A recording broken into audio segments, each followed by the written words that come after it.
সমাহিত করবার প্রক্রিয়া চলছে, সরাসরি দেখতে পাচ্ছি তারেক রহমান সহ বিএনপির স্থায়ী কমিটির সদস্য যারা আছেন, নেতৃবৃন্দ এবং পরিবারের সদস্যরা বেগম খালেদা জিয়াকে কফিন থেকে বের করে তার মরদেহ সমাহিত করছে। সরাসরি দেখতে পাচ্ছি সেই দৃশ্য।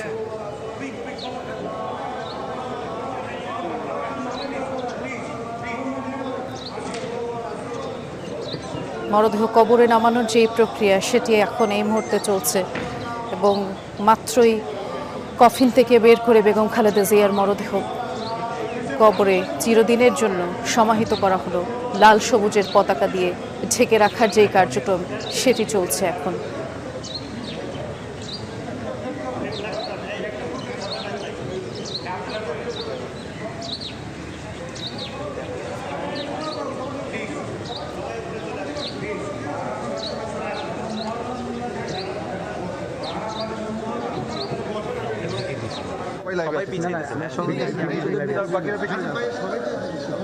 লাল সবুজের যে জাতীয় পতাকা, বাংলাদেশের জাতীয় পতাকা দিয়ে ঢেকে দেয়া হচ্ছে এবং দলীয় পতাকা দিয়ে ঢেকে দেয়া হচ্ছে বেগম খালেদা জিয়ার যেই কবর, তার উপরের ভাগ।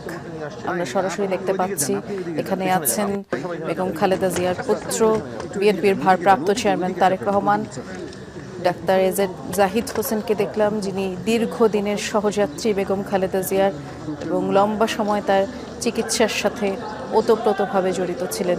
দলীয় পতাকা দিয়ে ঢেকে দেয়া হচ্ছে বেগম খালেদা জিয়ার কবর। কিছুক্ষণ আগেই তাকে চিরতরে সমাহিত করা হয়েছে।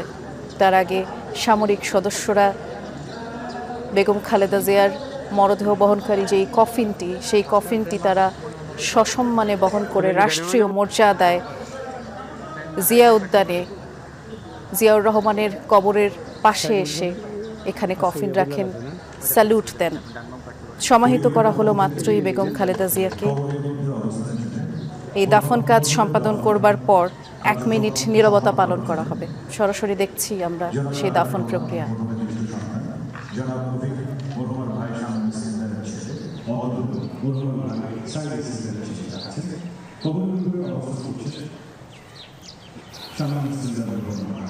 John